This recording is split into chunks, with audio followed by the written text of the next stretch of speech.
something strange. Losing weight is incredibly hard, but somehow keeping it off can feel even harder. Maybe you've experienced it yourself. You spent weeks or even months following a strict diet, you resist craving, you exercised consistently, you celebrated every single kilogram you lost. Finally, you reached your goal. You looked in the mirror and felt proud. But then something unexpected happened. Your hunger slowly came back. Cravings became stronger. Your energy dropped. And before you realized it, the weight started creeping back. At first, it was just 1 kilogram, then 2, then 5. Eventually, it felt like your body was pulling you back toward your old weight. They think they lost motivation. They believe they simply weren't disciplined enough. But what if that's not the real reason? What if your body was actually designed to resist weight loss? What if millions of years of evolution are working against you every time you try to stay lean? Today, I'm going to explain the fascinating biology behind weight regain. We'll explore why your brain fights weight loss, why your metabolism slows down, why your fat cells seem to remember your previous weight, and most importantly, what science tells us about maintaining your results for life. Because keeping weight off isn't just about eating less. It's about understanding how your body works. And once you understand the biology, everything begins to make sense. Let's begin. Imagine living thousands of years ago. There were no supermarkets, no refrigerators, no food delivery apps. Some days food was plentiful. Other days there was almost nothing to eat. During those times, the people whose bodies could store energy efficiently were much more likely to survive. They survived long winters. They survived famine. And because they survived, they passed those survival genes to future generations. That future generations is us. The problem is our biology hasn't changed very much. Our environment has. Today, food is available almost everywhere. Highly processed, calorie-dense meals can be delivered to your door within minutes. But your brain still behaves as if famine could begin tomorrow. That's why your body doesn't celebrate weight loss. It defends against it. At the center of this defense system is a tiny structure inside your brain called the hypothalamus. Although it's only about the size of an almond, it's responsible for regulating body temperature, sleep, hormone production, thirst, and energy balance. You can think of the hypothalamus as your body's metabolic control center. Every second of every day, it collects information from thousands of things and environment about your body. How much fat do you have? How much energy have you burned? Are you under stress? Are you sleeping enough? Based on all of this, your brain makes continuous adjustments to keep you alive. Many researchers believe the brain also defends a preferred body weight range, commonly called the set point. While scientists continue to debate exactly how fixed this set point is, there is strong evidence that the brain actively resists large changes in body fat. This means that when you lose a significant amount of weight, your brain may interpret that change as a potential threat rather than an achievement. And that's when the biological counterattack begins. One of the first things that changes is your hormones. Let's start with ghrelin. Ghrelin is often called the hunger hormone. It's produced mainly in your stomach and travels through your bloodstream to your brain. Its message is simple. it's time to eat. After weight loss, ghrelin levels often increase. That means hunger becomes stronger, food occupies more of your thoughts, meals become more rewarding, desserts suddenly look impossible to ignore. This isn't failure of willpower. Your brain is literally amplifying the signals that encourage you to eat. At the same time, another hormone begins moving in the opposite direction. The hormone is leptin. Leptin is produced by your fat cells. Unlike ghrelin, leptin tells your brain that you have enough stored energy. When body fat decreases, leptin levels fall. As a result, your brain receives a completely different message. Instead of hearing, "we have enough energy," it hears, "our energy reserves are running low." The result, you feel less satisfied after meals. You become hungrier between meals. Cravings become more frequent, and your motivation to search for food increases dramatically. Imagine driving a car with a broken fuel gauge. Even if the tank is half full, the dashboard constantly warns you're about to run out of fuel. Eventually, you'd stop trusting your own judgment and look for a gas station. That's very similar to what happens inside your brain after significant weight loss. Your body starts behaving as though it's running dangerously low on energy, even when you still have plenty of fat stores. But hunger isn't the only problem. Your metabolism changes too. And this is where things become even more fascinating.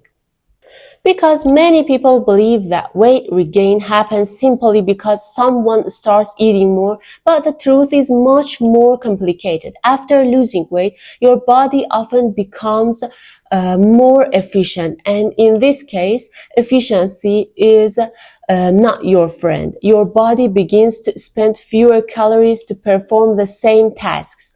This phenomenon is known as adaptive thermogenesis. In simple terms, your body adapts to the lower amount of energy coming in by reducing energy expenditure.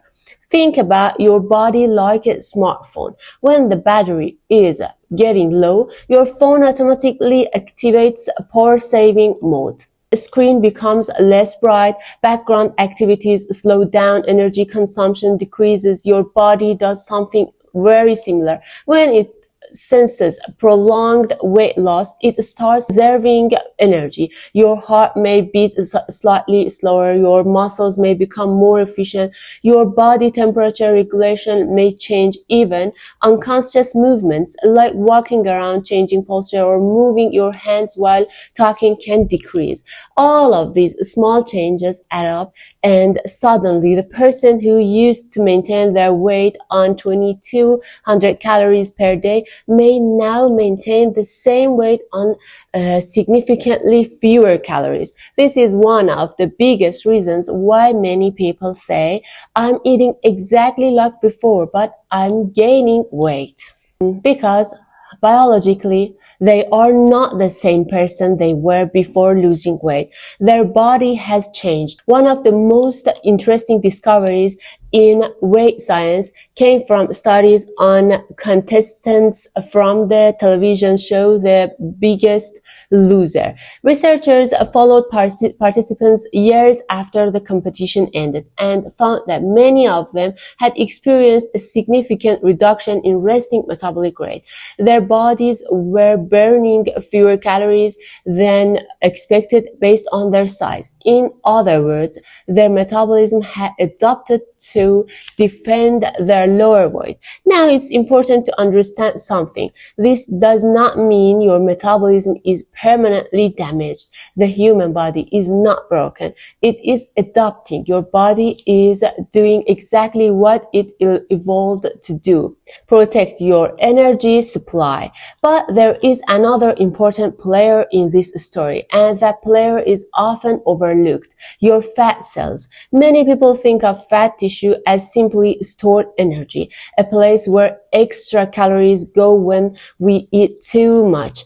But modern science has revealed something much more interesting. Fat is actually an active endocrine organ. Your fat cells communicate with your brain. They release hormones and chemical signals that influence hunger, metabolism, inflammation, and energy balance.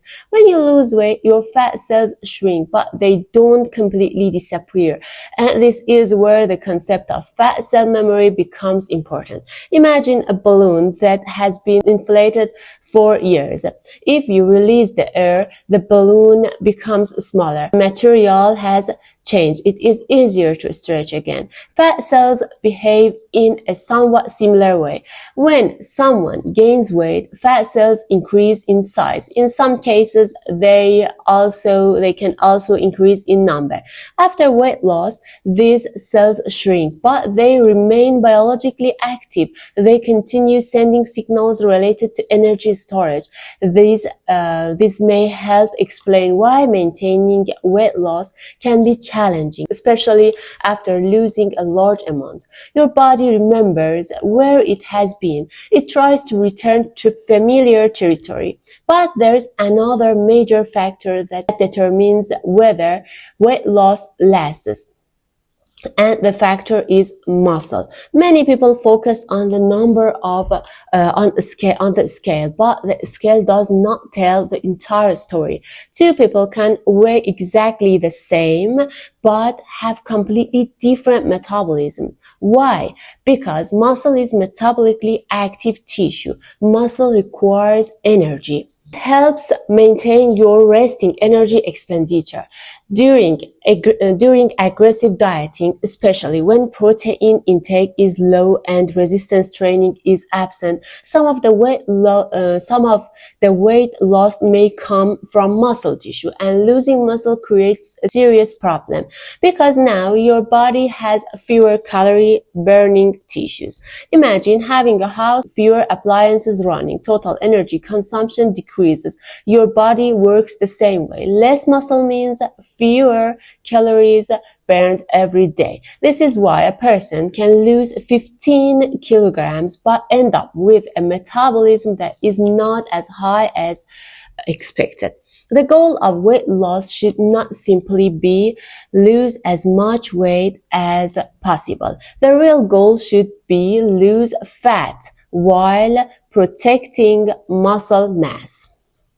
This is why protein intake, strength training, and a sustainable calorie deficit are so important, because your body doesn't just respond to how much weight you lose. It responds to how you lose it. A person who loses weight slowly, eats enough protein, and maintains muscle sends a very different message to the body compared to someone on the extreme crash diet. The first person tells the body we are changing our body composition. The second person signals we are experiencing a severe famine, and the body reacts accordingly.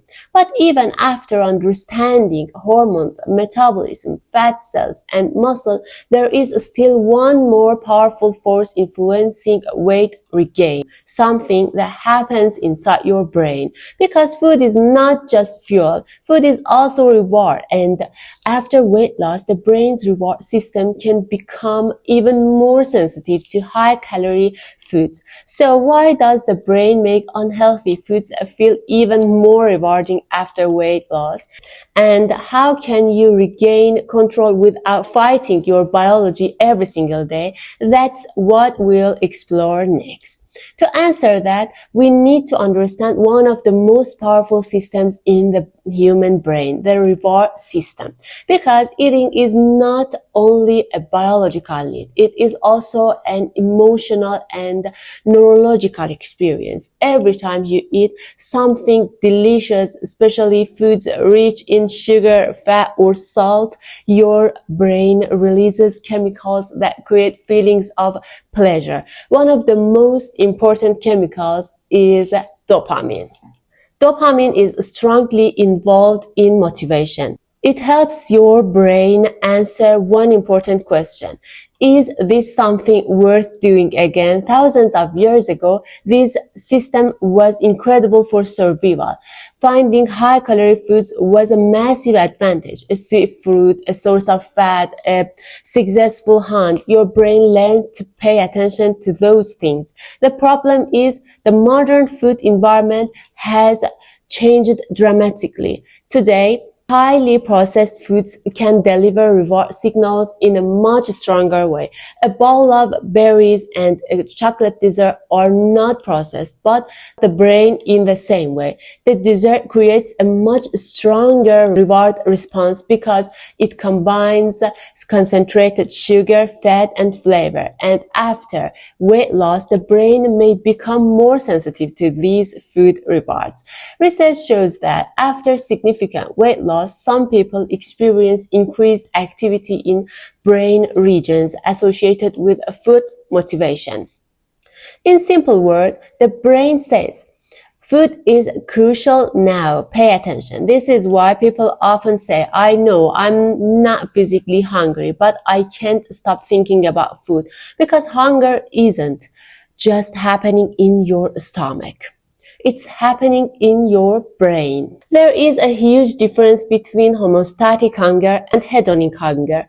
Homeostatic hunger is the biological need for energy. Your blood sugar drops, your stomach is empty, your body signals eat. Hedonic hunger is different. It is the desire to eat because food looks, smells, or feels rewarding. You might have just finished dinner. You don't need calories, but then you see a dessert. You smell fresh bread. Suddenly, your brain becomes hyper-focused. This doesn't mean you are weak. It means your brain is doing what it was designed to do. Food companies understand this biology extremely well. Many ultra-processed foods are engineered to maximize reward. This is why simply saying, just use more willpower is not a realistic solution. Willpower is limited. It changes depending on your sleep, stress levels, and environment. This brings us to two huge factors in weight maintenance: stress and sleep. When you are chronically stressed, your body produces more cortisol. In short periods, cortisol is useful, but when stress becomes constant, it drives cravings for quick energy foods, usually high in sugar. Your brain is simply searching for fast comfort. Now, let's talk about sleep. Sleep deprivation dramatically disrupts hunger hormones. When you don't sleep enough, ghrelin increases, leptin decreases, and impulse control drops. After a poor night of sleep, your biology literally pushes you toward higher calorie choices. This is why maintaining weight is not just about the food on your plate. It's about your entire lifestyle, your stress, your sleep, your habits, your environment. Everything is connected. But now, the most important question: if the body is designed to defend against weight loss, is long-term maintenance impossible? Absolutely not. Thousands of people successfully maintain major weight loss long term, but they do something different. They stop treating weight loss as a temporary project. They stop thinking, I just need to finish my diet. Instead, they build a new biological and behavioral system. The goal is not to fight your body forever. The goal is to work with your biology. Extreme approaches like crash diets or severe restriction trigger extreme defense responses. A moderate, sustainable approach gives your body time to adapt, preserves muscle, and protects your hormones. Think of weight loss like building a house. A house built in 1 week won't survive the first storm. A strong house takes time. In the final part, we'll discuss the practical strategies supported by science to prevent weight regain forever. So what can you actually do to maintain your weight long term? Knowledge alone does not change your body. Power comes from applying strategies that work with your physiology. Strategy number 1, protect your muscle. Your body responds to what your weight is made of. Losing 10 kilograms of fat versus 10 kilograms of muscle are two completely different outcomes. Fat loss improves health. Muscle loss damages your metabolism. This is why resistance training is non-negotiable. When you lift weights, you send a clear signal. We need this muscle. It preserves lean mass, improves insulin sensitivity, and keeps your resting metabolism high. You don't need to live in the gym. Just 2 to 3 well-designed sessions per week can make a massive difference. And strategy number 2, prioritize protein. Protein is the ultimate nutrient for controlling hunger and saving muscle. It has a higher thermic effect, meaning your body burns more calories digesting it. It keeps you fuller for longer compared to refined carbohydrates. Increasing protein intake is one of the simplest ways to regulate appetite naturally. Strategy number 3, increase fiber and nutrient density. Fiber-rich foods like vegetables, fruits, legumes, and whole grains slow digestion and stabilize blood sugar. They also nourish your gut microbiome. Emerging research shows that gut bacteria influence appetite, inflammation, and metabolic health. A healthier gut supports easier weight management. Strategy number 4, design your environment. Stop relying poorly on discipline. Design your space to make healthy choices automatic. If your kitchen is filled with ultra-processed snacks, you are forcing your brain to fight hundreds of battles every single day. Eventually, mental fatigue wins. Keep nutritious foods visible. Prep protein-rich meals in advice. Remove friction for healthy habits. Now let's address something revolutionizing weight management. Weight loss medications. Therapies like GLP-1 receptor agonists have shown powerful results by mimicking satiety hormones and reducing brain reward signals. For many individuals, they are life-changing medical tools, but medication is not a substitute for lifestyle. Without adequate protein, strength training, and behavioral habits, weight regain can still occur once medication stops. Medication or not, the ultimate question is always, can I maintain this result 5 years from now? Finally, the most critical mindset shift. Stop seeing your body as the enemy. Your body is not trying to sabotage you. Your hunger hormones are not your enemies. Your metabolism is not broken. Your body is simply using ancient survival systems designed for a world of scarcity. Once you understand this, weight management stops being a battle and becomes a partnership. Lasting transformation isn't created by punishment or perfection. It's created by consistency. Your body wasn't failing you. It was operating exactly as designed. But now you have knowledge. And with knowledge, you can finally work with your body. Thank you for watching. If you found this video helpful, make sure to subscribe for more evidence-based content.